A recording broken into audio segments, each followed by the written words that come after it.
sipil yang memberikan laporan, ya kan? Sebagai warga sipil dia memberikan laporan, kemudian ditangani oleh Ibtu Rudiana sebagai polisi. Itu peristiwanya. Kemudian bagaimana, Mas?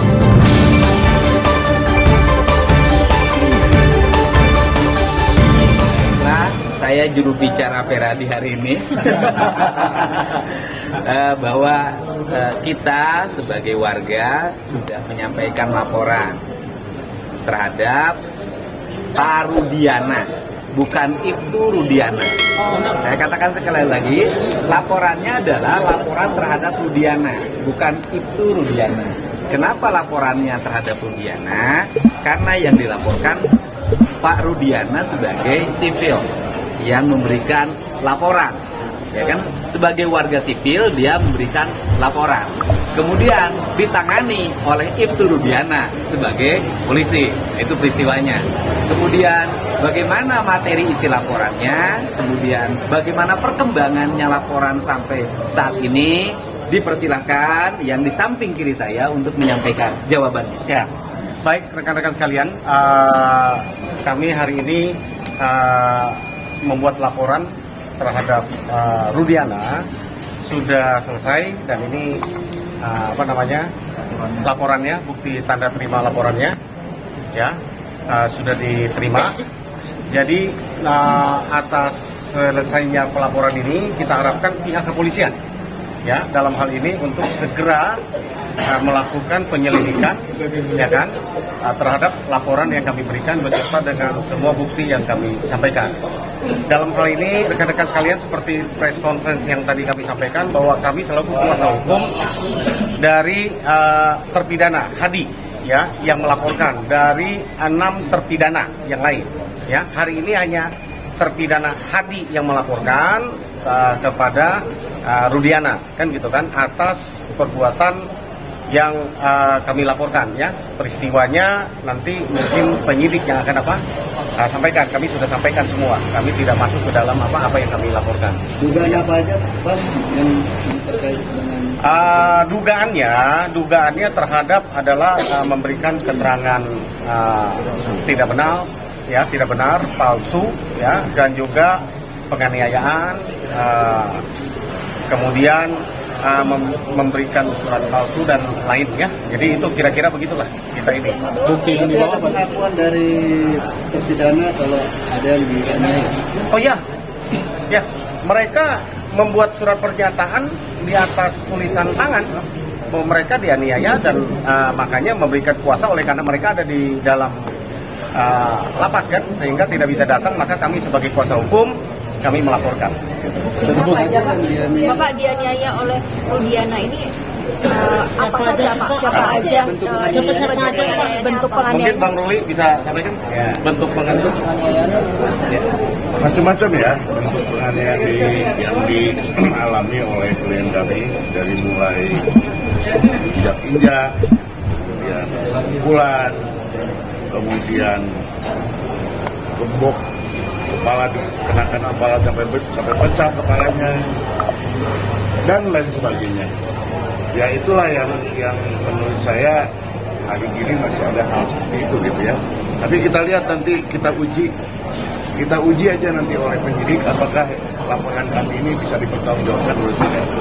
Ya tadi juga ada yang bilang bahwa ini terpidana ini suruh minum air kencing segala kan ini hal-hal yang sebetulnya udah di luar kemanusiaan. Jadi saya pikir laporan ini baru dugaan. Ya kami minta untuk penyidik atau untuk Polri untuk membedah ini semuanya. Karena masalah ini tentu dengan rangkaian laporan yang kami lakukan, itu semua akan menjadi novum buat kami.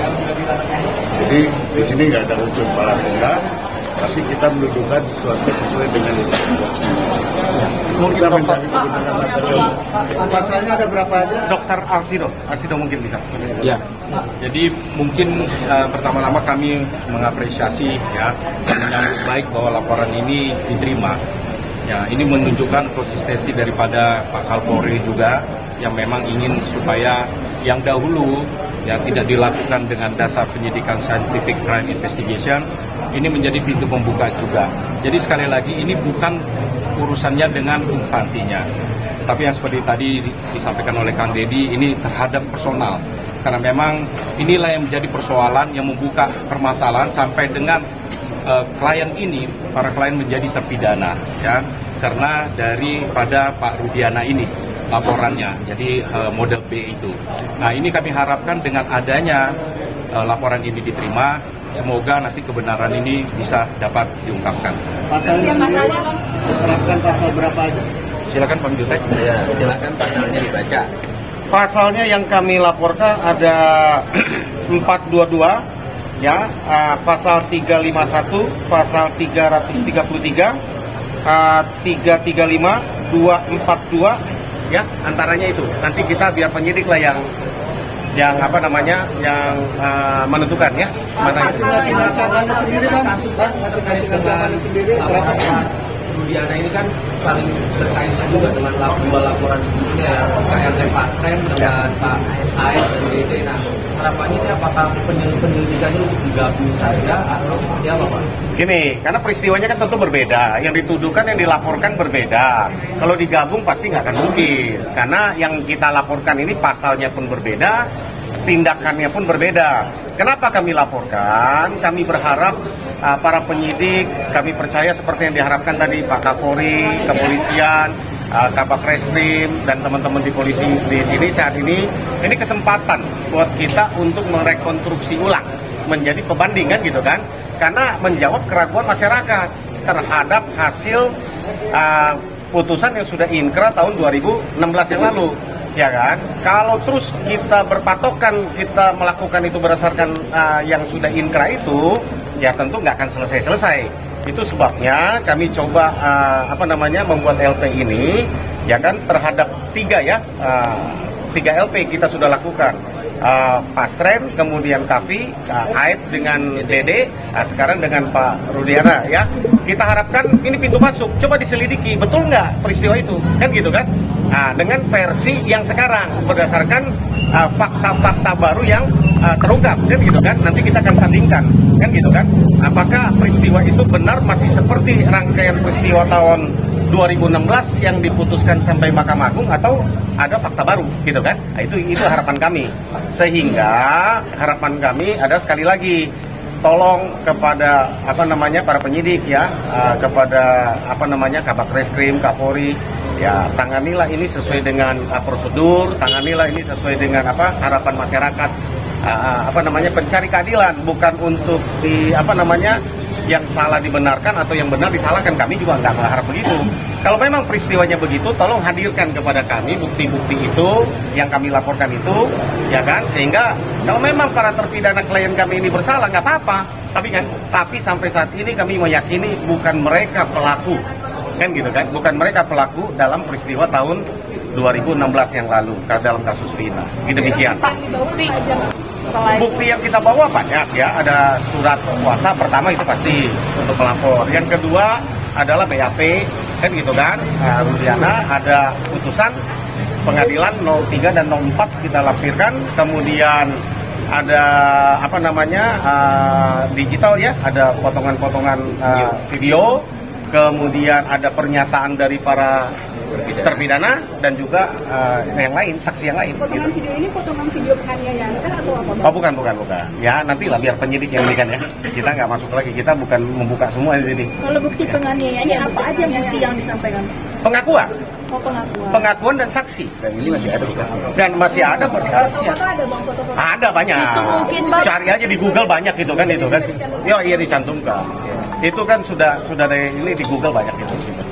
Ya. Ya, baik, bahwa kita hari ini tidak memiliki tujuan untuk mempidanakan orang, tidak memiliki tujuan untuk mempenjarakan orang.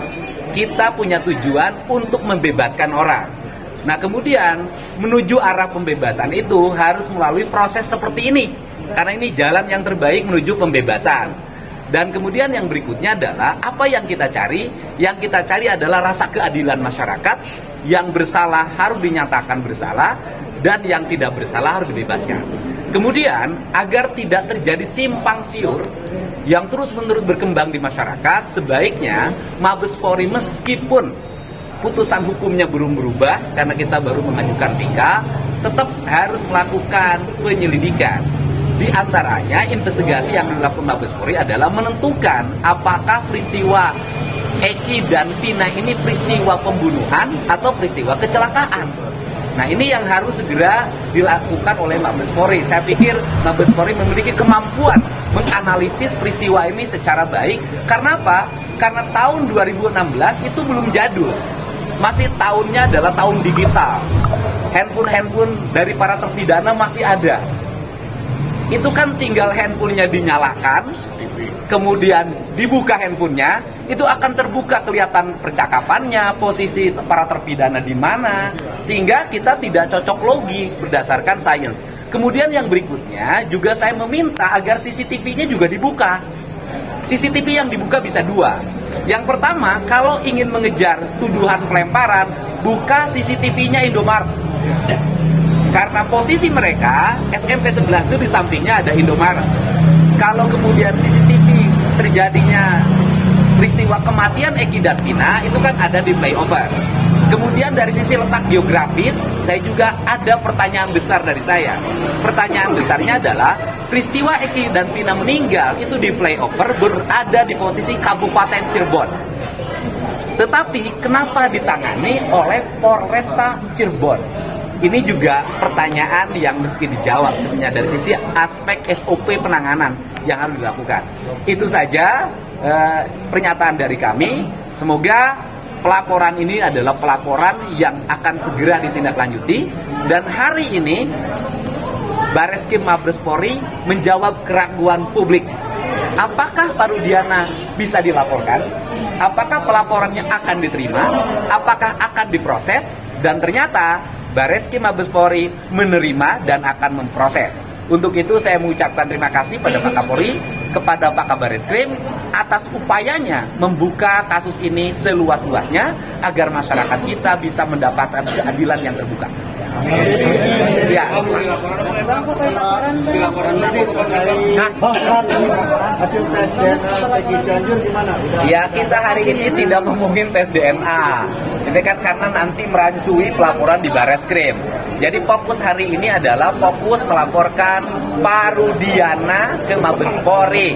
Dalam bahasa sederhananya, ya kan, kau yang berjanji, kau yang mengingkari.